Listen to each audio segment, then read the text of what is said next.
fawajada 'abdan min ibadina atainahu rahmatan min indina wa 'allamnahu min ladunna ilma. Dan kedua mereka tiba-tiba bila patah balik, pergi balik tempat di mana ikan tu hidup balik, masuk balik dalam laut, mereka dapati ada seorang lelaki. Ada seorang lelaki daripada kalangan hamba Allah yang mana kami telah berikan kepadanya rahmat di sisi kami, dan kami telah memberikan ilmu kepada dia daripada sisi kami. Wa 'allamnahu min ladunna ilma. Kami berikan, kami ajarkan dia ilmu daripada sisi kami. Kat sinilah timbulnya ilmu ladunni. Sebab dia ada kisah ni. Nanti Nabi Musa akan ikut ni, Nabi Khadir ni. Dia akan ikut benda-benda pelik yang Khadir dok buat. Nabi Musa dok tanya. Walaupun sebenarnya dia dah janji tak nak tanya, tapi tak sabar. Orang tak boleh tahan, ditanya juga. Dikatakan oleh sebahagian, bukan semua, oleh sebahagian ahli-ahli batil, dia kata ni ilmu laduni yang Allah Ta'ala bukan hanya bagi pada Khadir, tetapi bagi juga kepada wali-wali. Jadi sebab tu kalau wali buat apa pun benda pelik-pelik, jangan tanya, tu ilmu laduni. Kita kata ilmu laduni ni, pertama yang Allah beri kepada Nabi Khadir ataupun Nabi Khidir ni, dia termasuk dalam wahyu. Kerana menurut pendapat yang sahih, pendapat yang rajih, pendapat yang kuat, Khadir adalah Nabi. Sebab apa? Sebab dia buat benda yang menyalahi syariat pada zahir. Dia buat benda merosakkan harta orang.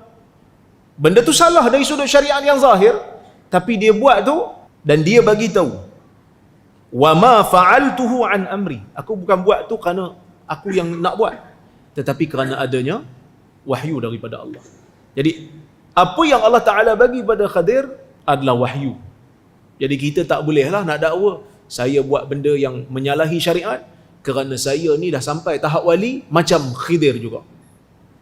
Ini benda yang batil. Bahkan Al-Imam Al-Qurtubi menukilkan pandangan gurunya Abu Abbas. Dia kata pada zaman dia sudah muncul orang yang mendakwa dia tak terikat dengan syariat Nabi Muhammad sallallahu alaihi wasallam sebagaimana Khadir tidak terikat dengan syariat Nabi Musa. Sehingga kan kata Abu Abbas, sesiapa yang mendakwa dengan dakwaan seperti ini, maka dia telah terkeluar daripada Islam. Kerana dia mendakwa diri dia dapat satu ilmu dan dia meletakkan diri dia pada tahap Nabi, sehingga boleh keluar daripada syariat Nabi Muhammad sallallahu alaihi wasallam. Sedangkan Nabi sallallahu alaihi wasallam bersabda dalam sebuah hadis yang jelas, "Lau kana Musa hayyan la yas'ahu illa ayyatba'ani." Atau kama qala, kalaulah Musa tu masih hidup, tidak ada ruang bagi Musa melainkan hanyalah mesti mengikut aku, yakni mengikut syariat Nabi Muhammad sallallahu alaihi wasallam. Jadi sebab itu bila Nabi Isa nanti turun di akhir zaman, ada sebahagian orang persoal, dia kata dah Nabi Isa turun di akhir zaman, Nabi Isa lah Nabi terakhir sepatutnya, sebab Nabi Muhammad dah wafat dah. Nabi Isa dah wafat ke belum? Nabi Isa belum wafat, dia akan turun di akhir zaman.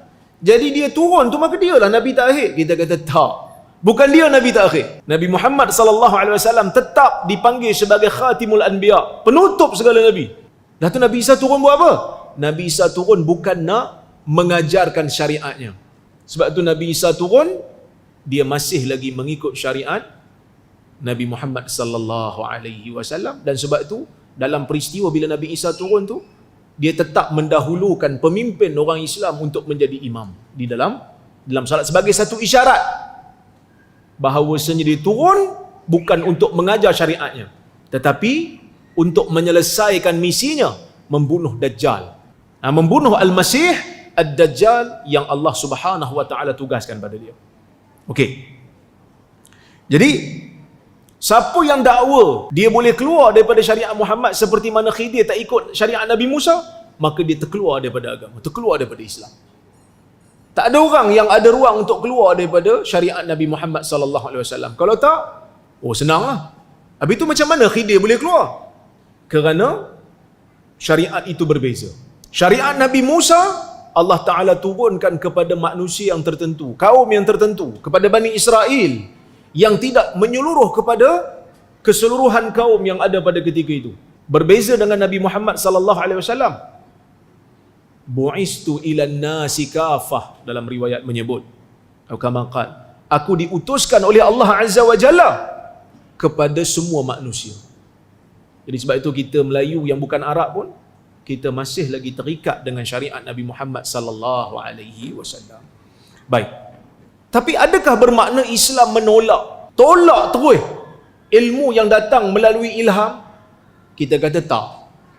Cuma kita seimbang. Kita tak terlalu melampau dalam menerima ilham orang-orang saleh, dan kita juga tidak cuai dalam mengabaikan ilham orang saleh. Kerana dalam hadis Nabi SAW ada bercerita tentang ilham Umar, yang mana telahan-telahan Umar ni tepat. Yang Nabi sebut Umar sebagai muhaddas. Ilham dia tu ada kalanya tepat. Ini dipanggil sebagai ilham orang saleh, yang Allah Ta'ala berikan kepada mereka itu kelebihan. Seperti mana Allah Azza wa Jalla memberikan kefahaman kepada Nabi Sulaiman, ketika mana Nabi Daud dan Nabi Sulaiman berhukum tentang satu kes yang sama.